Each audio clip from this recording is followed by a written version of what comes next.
It says we're going to help people get an education. We're going to create national unity. We're going to teach young people a trade. And we're going to get them out of debt for their college loans. Now, where does that fail? All of that's exactly right, Governor. It's just if you're going to do it, do it. Make it mandatory, not voluntary. That'll poll well. Mandatory. Everybody who turns 18 or graduates high school gives 2 years of service to his or her country. And for that, your college education is paid for, period. Paul likes this. The beauty of it is that everybody who's over the age of 18 or past the age of eligibility will be for it. Why not? And all of the others can't vote. Too young.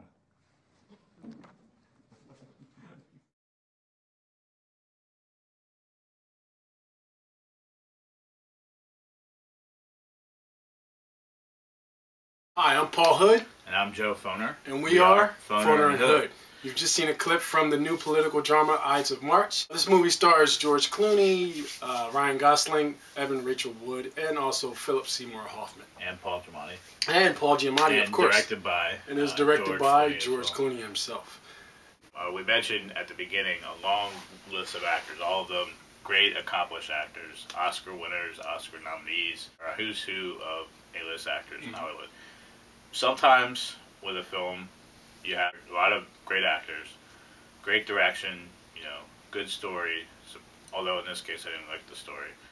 And you have all this talent associated with the film, and somehow the film falls flat. It seems like a gimmick. Yeah. It's gimmicky. Like, give me the no-name actor that wins. Like Star Wars. Yeah, we need a protagonist in films like this.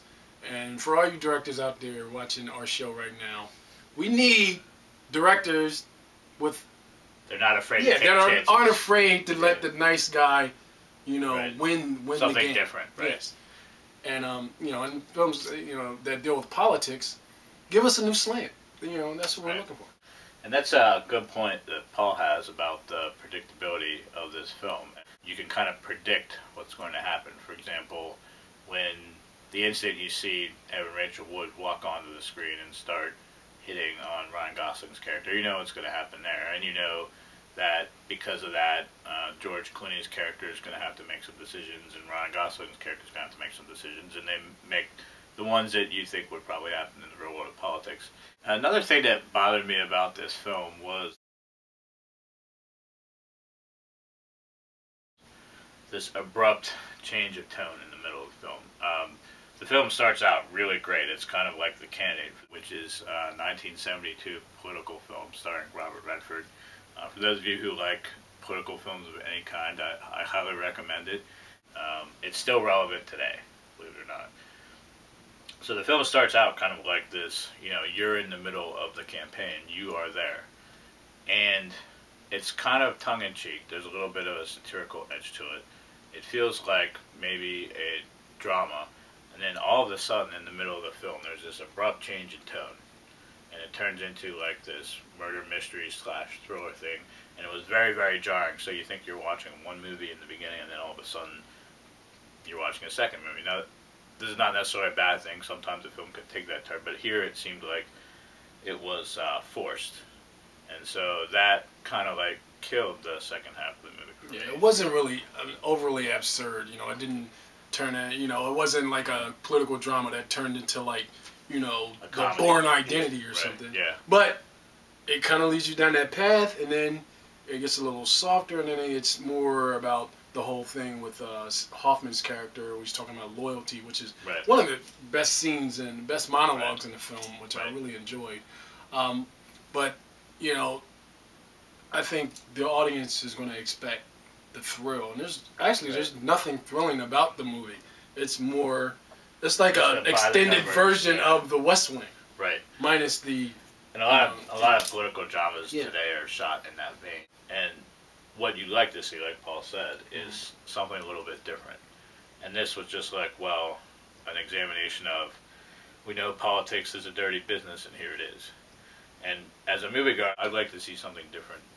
Yeah, let's take it somewhere else. Directors of political dramas, and you know, we know about the shady intern. We know about the confused and conflicted governors, and you know, these people in high positions that are basically selfish. You know, We're tired of seeing that in our political Right. figures. I, Let's see something else. this is not to say that we hated the film. Yeah. I think it's more a sense of being a little disappointed. Like I expected a lot more of it.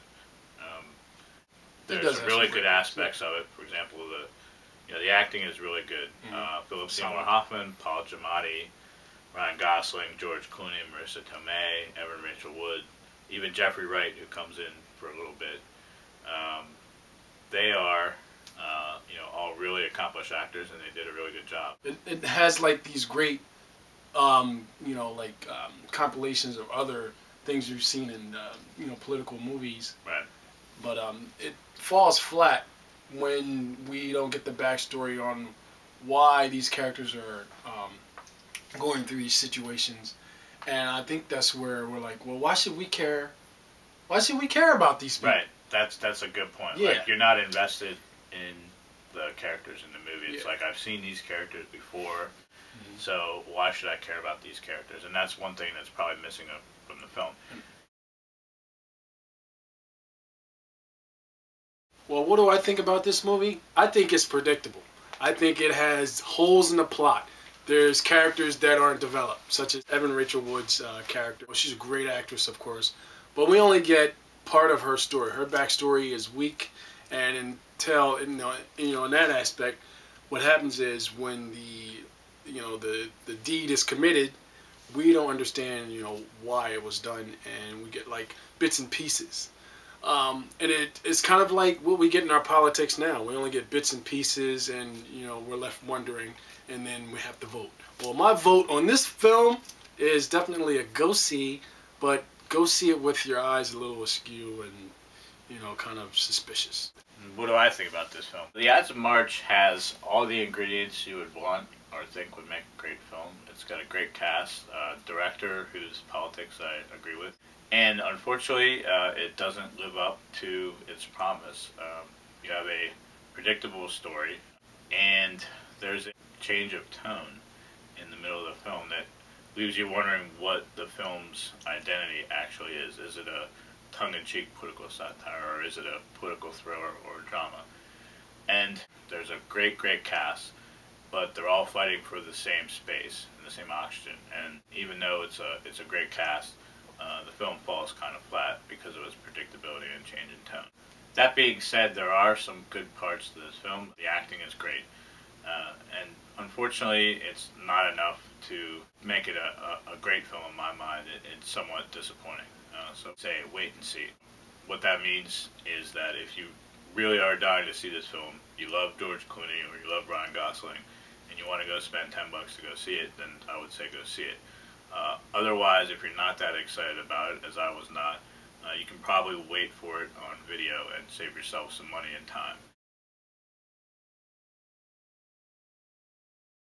This has been Foner and Hood's take on Ides of March. Thank you for tuning in. Be sure to check out my column on PennLive.com, Film Clips with Paul Hood. And be sure to check out our Facebook page, Foner and Hood Movie Reviews, and our accompanying video on YouTube. And this has been Foner and Hood, and we're out. And we're out.